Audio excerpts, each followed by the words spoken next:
In India's second test match against Bangladesh at Eden Gardens in November 2019, Indian fast bowlers were lethal. Welcome to pink ball cricket, where the ball remains new for a longer period of time and really moves around in the first 10 to 15 overs when the seam is hard, while the lacquer paint on the ball makes it shoot faster off the wicket. But the pink ball, after losing its shine, doesn't support either reverse swing, which happens when one side is rough and the other shiny, or spin, making the accumulation of runs much easier as the game progresses. So in just 11 pink ball tests, 2 batsmen have gone on to make rare triple hundreds. David Warner's 335 not out against Pakistan in November 2019 and Azhar Ali's 302 against West Indies in Dubai 2016. So lopsided are results that former great Sunil Gavaskar believes separate stats should be kept for red ball and pink ball tests. Virat is keen the pink ball stays harder for longer and is more challenging to batsmen.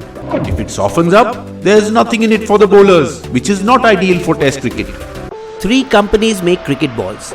Dukes in England makes its famous balls all hand-stitched. Australia's Kookaburra is on the other extreme, where everything including the seam is done by machine. And lastly, India's SG, where only the seam is hand-stitched.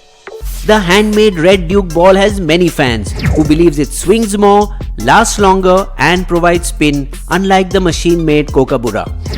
Each country has a preference of which ball they want to use. India uses a mix of all balls. England and West Indies prefer Dukes, while the rest play with Aussies Kookaburra. So what is the need for a new coloured ball now? Why won't red or white do? The answer lies in visibility. Bowling under lights in ODIs was generally a losing proposition for the fielding team in the subcontinent. Dew would hamper bowlers from gripping the ball correctly as their fingers would slip over the surface.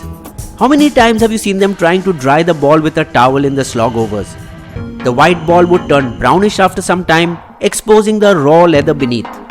It made life difficult for fielders or to spot while trying to get under a catch when it high in the air. If he managed to hold on to it, chances are that the ball could slip out because of the wet dew. Red balls are given a grease coating to prevent water from seeping into its leather. Pink balls are instead given a painted pigment finish by spraying it with a thick coat of color. Water slides off this paint easily, just like how rainwater slips off your car bonnet. The bright pink shine makes it easier to spot for batsmen, fielders, fans in the stands, and those watching the game on television. All cricket balls are made of cork, twine, rubber and woolen yard and covered by 4 pieces of tan leather using similar production techniques. Each ball has 6 stitches, but the finishing on each is different, says Dilip Jajodia, owner of the Duke ball. The seam of the Red Duke ball stays longer because it is hand-stitched with the stitches going deep under the leather. While the pink ball's black synthetic plus linen seam is more pronounced on the outside, allowing for a better grip, making it slightly satin-like, though it remains within the legal circumference of what a cricket ball should be, between 71 to 73 millimeters and about 160 grams. While the machine-made Kookaburra is completely round with the seam almost as if for show.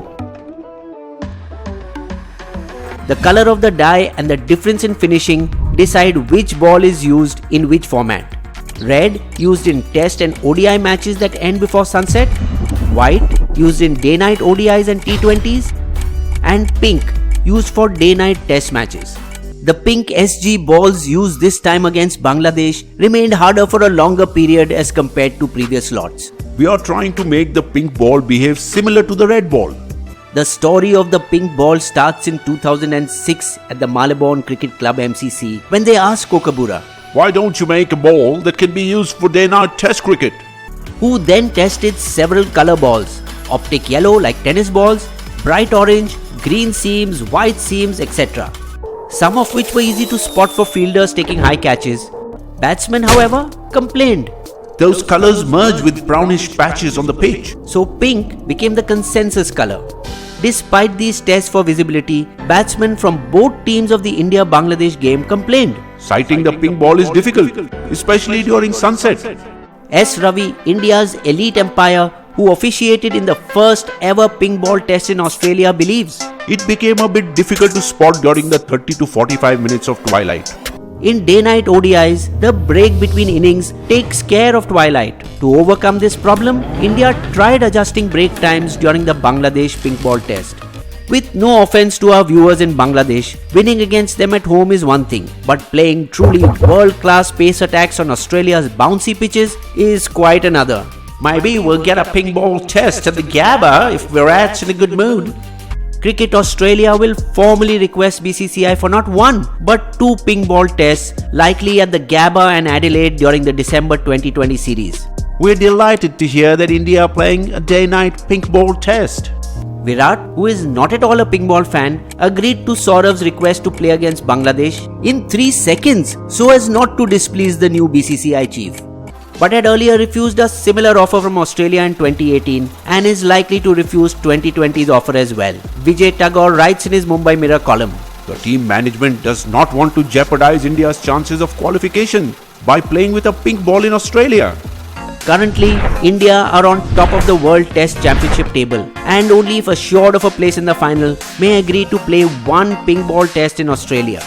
In an age with shorter formats becoming more popular than tests, It's very important to market test cricket like we market T20s and ODIs. If there is enough buzz created, more will come to the stadiums. but to attract crowds, we must also make stadiums of international class with clean toilets, free drinking water, comfortable seating, easy access, etc. The excitement around India's first pink ball test was sufficient to pack 60,000 people inside Eden Gardens. Truth or marketing? Do you think pink ball cricket is a marketing gimmick? Bisbo's limerick. Is pink ball cricket any different from red ball cricket? Is it easier to make runs and harder to take a wicket? A rose by any other name would still smell the same. All this seems like marketing to sell you the next ticket. Subscribe to Bisbo and click on the bell icon to get notified whenever Bisbo releases a new video. Sources of all our information is listed in the video description section.